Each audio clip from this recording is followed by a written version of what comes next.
Yeah, and your time starts now. 3, 2, 1. Ladies and gentlemen, the Chancellor, Vice Chancellor, all the protocols observed, good afternoon. Good afternoon. Yeah. My name is GAKURU, and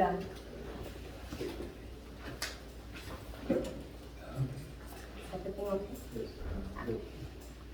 Let's see. So, as I was saying, my name is GAKURU, and I'm a bachelor student here at Fulbright Theological Seminary. I'm delighted for this chance to defend my thesis, and I'll take a moment to thank the faculty. Someone said, I think it was Frank DeWitt Van Amberg, he said, gratitude is a currency we can mint ourselves and spend without fear of being bankrupt.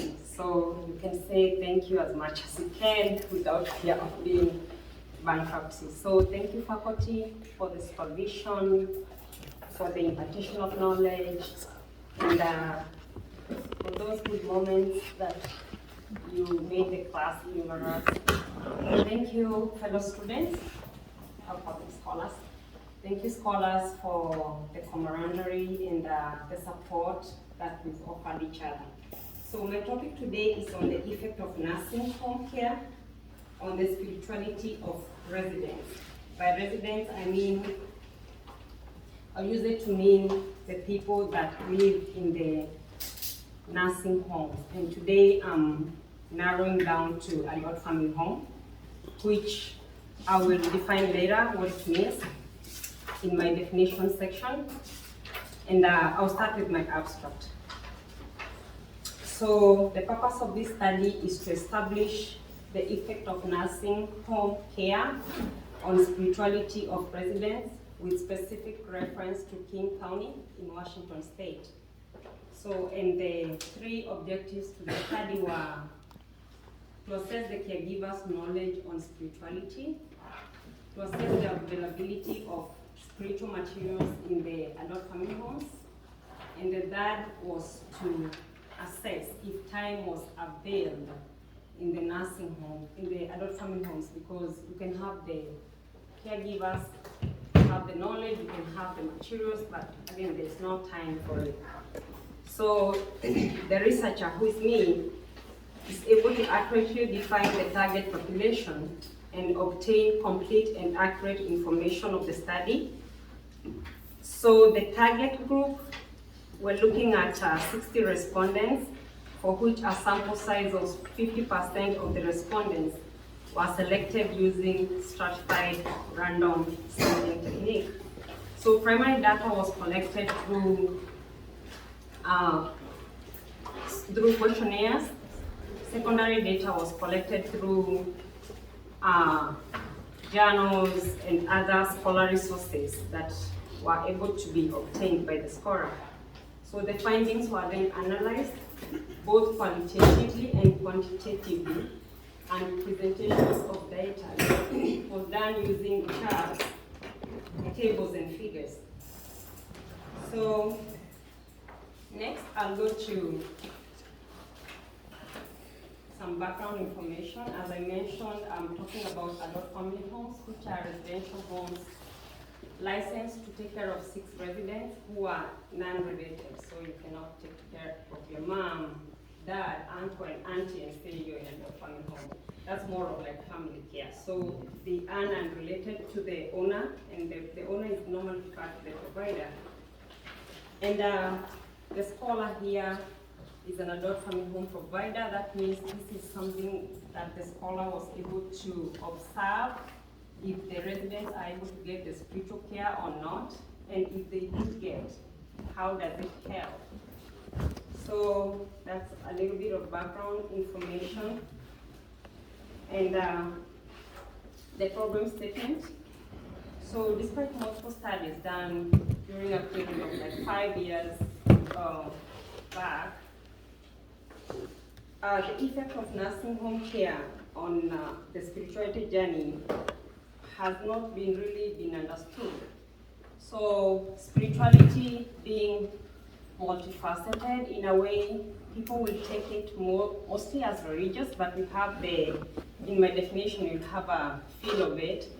So we have the non-religious component, and multiple studies that have been done really have not been able to establish how spirituality supports our residents in both, of the physical care, the caregiver is trained, the 2 weeks training, but is the caregiver trained? During those 2 weeks, is the caregiver trained on how to support the residents' spirituality? Of course, 2 weeks is a short period for that. So, as I was saying, the problem statement saw these as a niche that was not covered. So fundamentally, questions abound as to whether the spirituality is impacted by nursing home care is what I set up to establish.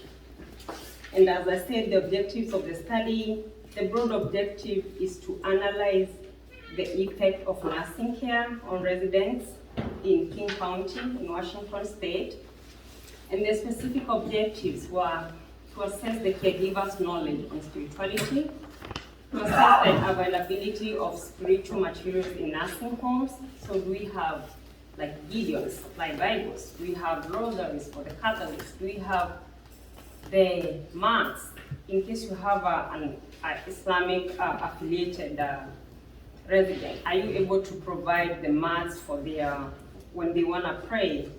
So that's what we set to look at. And then again to assess the availability of the time present to offer spiritual spiritual support. So justification of the study, several studies conducted have tried to understand spirituality and how to effectively place it. So like I said, it's multifaceted, and that means it has different forms that different people understand, and probably the way you understand is not the way the other person understands. 3 minutes. So, conclusion and recommendation. Okay, so I'll go to the conclusions.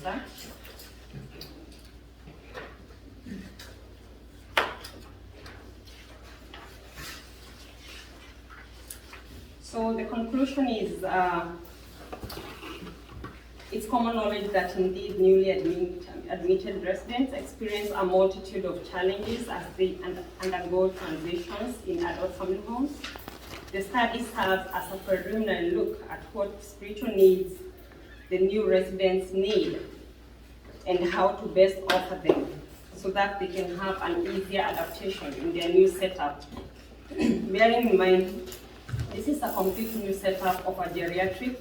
He is over 70 on most instances, and he lived 70 years with their family, friends, and now here they are a new set of people taking care of them, helping with the activities of daily living and all that. So, and the recommendation, go to the recommendation is like policies to be put in place by the federal and the county government, where they can stipulate on how best to incorporate spirituality in the adult family homes.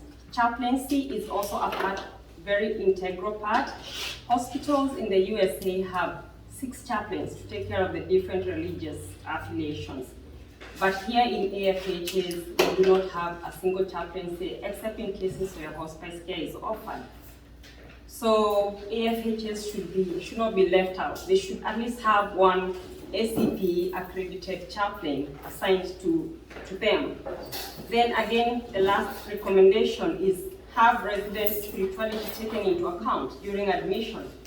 By that I mean, if I'm admitting you, I would bring the question of which spiritual affiliation are you? So that in the care plan, I'll be able to factor that, and then I'll be able to give you a more holistic approach, not just the physical, emotional, or the physical social aspect, but I'll be able to incorporate the spiritual component. Thank you. That's all.